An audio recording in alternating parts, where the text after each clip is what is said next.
نہیں ہو سکتا کہ اللہ تبارک و تعالی ہم میں سے کسی کو قرآن کے پڑھنے اور اس کے سمجھنے، اس پر عمل کرنے، اس کی دعوت دینے کی توفیق عطا فرما دے۔ آمین۔ ہمیں معلوم ہے کہ بھائیوں اصل قابلیت نہیں ہوتی، اصل قبولیت ہوتی ہے۔ بڑے بڑے قابل لوگ اس دنیا میں آئے اور گزر گئے، لیکن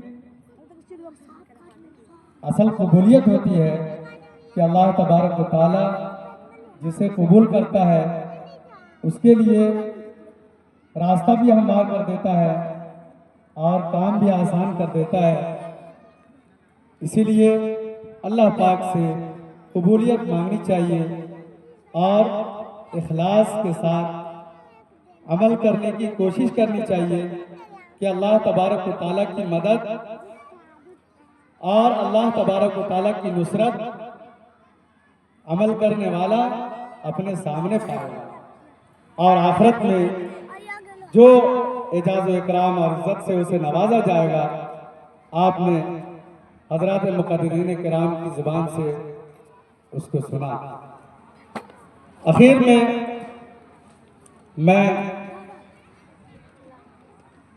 آپ حضرات کا بھی شکریہ ادا کروں گا کہ آپ حضرات نے جس طرح اپنی محبتوں سے اور اپنے تعاون سے، دعا بھی ایک بڑا تعاون ہوتا ہے، اپنے تعاون سے آپ نے نوازا ہے اور کسی نیک کام کو سراہنا بھی اس عمل میں تعاون کرنا ہے، آپ نے یہ کام بھی کیا۔ اللہ تبارک و تعالی آپ حضرات کو بھی اس کا بہتر بدلہ عطا فرمائے اور ہماری عثماء کو اللہ تبارک و تعالی ہماری عثماء کی مغفرت فرمائے، جس والدہ نے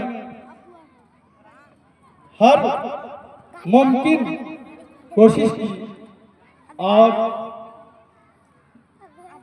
ہمیں یہاں تک پہنچانے کی کوشش کی۔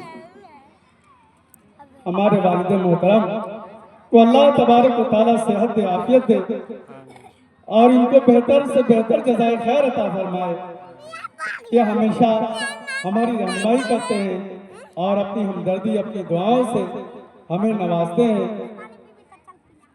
اللہ تبارک و تعالیٰ ہم سب کو دین پر قائم رکھے اور ان خدمات کو قبول فرمائے اور دین پر استقامت نصیب فرمائے۔ وآخر دعوانا الحمدللہ رب العالمین۔